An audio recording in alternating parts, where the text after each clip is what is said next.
Oh, baru sempat nak tengok kereta. Angin pun tak ada. Oh, ni habis terus angin. Angin tak ada yang ni.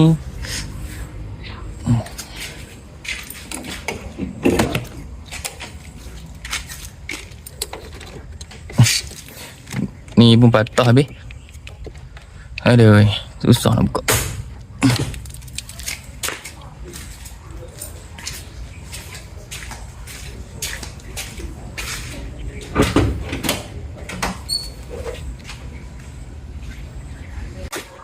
Kepala bateri ni aku cabut sebab karen, entah karen jalan.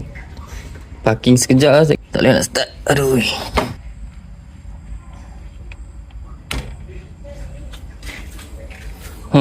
Setelah start tengok.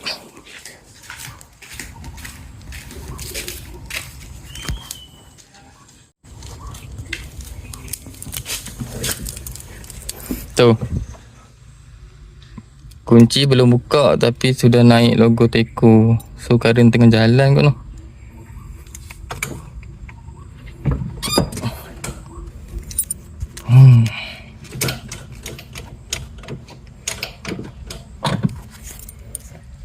Tahu boleh start ke tak ni? Bismillah.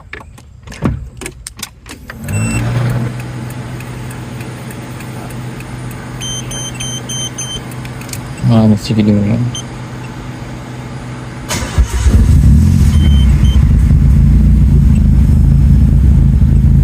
Sebaik boleh start.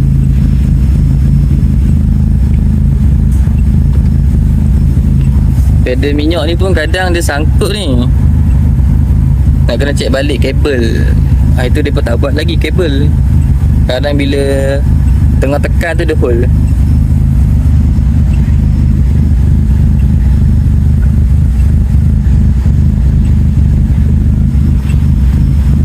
Tu nak logo bateri kenapa ni? Bateri lemah 11.2. Bukan bateri aku pula.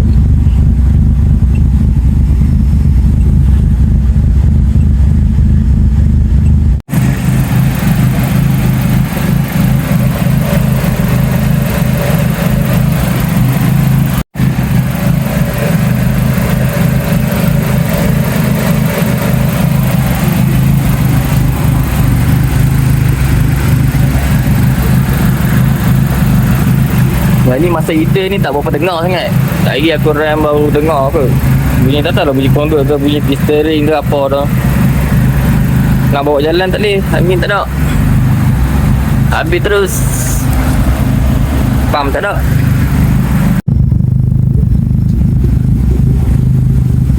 Macam ni lah. Ni exhaust.